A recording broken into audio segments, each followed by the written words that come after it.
Hello, Cancer, Sun, Moon Rising, and Venus Signs. Kamusta kayo?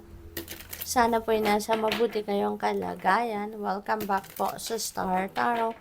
At kung bago kayo rito, welcome din po kayo. Please subscribe, like, share my videos, and leave me a comment kung nakaresonate po kayo. Thank you. So, tignan natin ang mga messages ni Cancer. We have poised. Ayan. So, confidence, no? Ang parang you are oozing with confidence around this time. Kung ano man itong mga pinaplano mong gawin sa buhay mo, whether that is related to trabaho, pamilya, career ninyo, or business, you are pretty sure of what you are doing. You are pretty sure of what you are going to do. Cancer?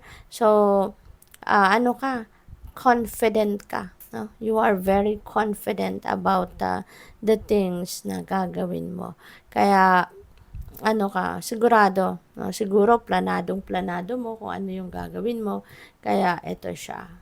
So, what else? We have thinker. No? At yan ay pinag-isipan mo.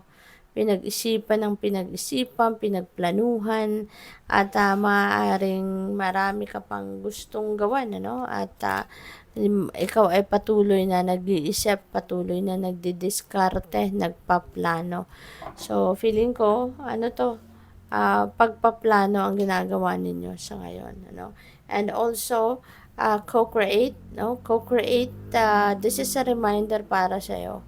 Or pwede rin na you are aware, na lahat ng ito, lahat ng mga pangyayari, kaganapan, lahat ng bagay sa buhay ninyo that is being created by you, ginawa mo yan, katulong ang universe, Maaring aware ka din na hindi mo kaya ang gawin ang mga bagay na ito kung walang tulong ang universe. Kaya, this could be a reminder para sa iyo na lahat ng ito, ma-accomplish mo yan, ma-achieve mo yan with the help of the divine.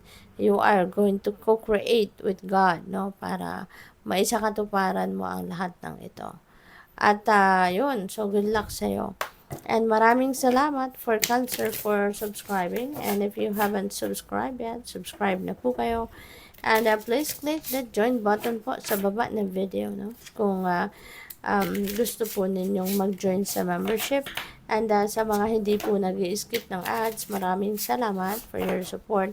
Pati na rin sa mga cross-watchers dyan. Welcome po and hello.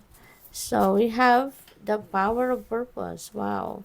So, ito na. Baka ito rin, Yung isa pa sa mga iniisip din ninyo. What is my purpose in life? Why am I here in this world? Ano ang mission ko? Bakit ako nandito? So, siguro, isa yan din sa pinag-iisipan mo sa ngayon. Maaring isa din yan sa, baka mas lumalalim na ngayon, yung takbo ng isip mo. Maybe you are also wondering, bakit kaya ako nag-exist, sa mundo? Why am I here for? So, maaaring yan. Yan din ang mga, mga tinatanong mo sa sarili mo. Kaya, pwede, na yan ang subject ng pag-iisip mo sa ngayon, malalim, malayo, nararating. And when you find, your purpose, so, pwede, na talaga magtutuloy-tuloy na at sisimula mong gawin ito. So, what else? We have exposed and revealed. There is some truth that is coming to light. Pwede rin na yung purpose na to, will come to light. Maaaring yung purpose na to, ipapakita na sa'yo or sisendan ka ng universe ng mga signs, symbols, and synchronicities, and intuitive nudges and messages to lead you towards the path para makita mo kung ano yung purpose mo or para maisip mo or para ma-realize mo kung ano yung purpose mo. At saka, malalaman mo din yan, Cancer, na yan ang purpose mo because whatever that is that you've been doing or that you're going to do, magiging masayang-masaya ka when you feel that contentment and happiness and joy and fulfillment sa kung ano ang inyong ginagawa. Ibig sabihin na yan ang purpose mo. 'Diba? Yan ang purpose mo. Marami tayong purpose sa buhay, no? At some point in our lives, mapapansin natin, no, na ito yung ginagawa natin sa ngayon, masayang-masaya ka kapag ginagawa mo yan, mas parang napupuno ng ngiti, no, ang puso ninyo. Ibig sabihin, you are already living your purpose. So, what else? We have a powerful move. May change dito, no? Pwedeng pwedeng major area of life dito, magkakaroon ka ng pagbabago. Pwedeng trabaho yan, no? Kasi major area natin yan, no? Trabaho, pwedeng you are shifting your career, baka from working 9 to 5 job, baka gusto mo nang maging entrepreneur. That's a huge, no, move na gagawin ninyo.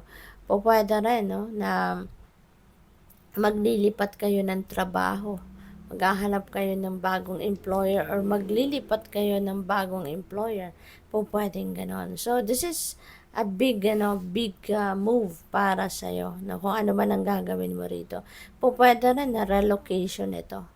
You know? Baka kayo ay maglilipat ng bahay, baka kayo ay mag-abroad, 'di ba? Baka kayo ay magma-migrate sa ibang bansa, o pwedeng ganun, no? So this is indeed a powerful move para sa iyo.